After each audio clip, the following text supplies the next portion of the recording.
कंदकोट में हफ्ता और इतवार को मुकम्मल लॉकडाउन नाकाम हो गया। तमाम मार्केट्स खुली हुई हैं।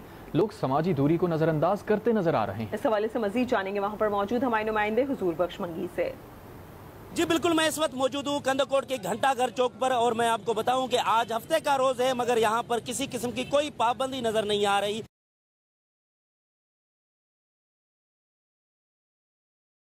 तमाम मार्केटें और दुकानें खुली हुई नजर आ रही हैं। सिंध हुकूमत के अहकामात को नज़रअंदाज किया जा रहा है। यहाँ के लोगों ने कोरोना से बचने के लिए एहतियात करना ही छोड़ दिया है। लोग खरीदारी कर रहे हैं, भी ना कोई फेस मास्क पहना है, ना ही दस्ताने पहने हैं। लोगों में जो समाजी दूरी है वो भी नजर नहीं आ रही। जब तक ये एहतियात नहीं करेंगे तब तक कोरोना से नहीं बचा जा सकेगा। मगर यहाँ पर किसी किस्म का कोई इंतजामिया का बंदा नजर नहीं आ रहा और ना ही पुलिस नजर आ रही है कि इन लोगों को आज के रोज जो है कि मार्केट उसको बंद किया जाए ताकि लोग जो है कि कोरोना से बच सकें। जी।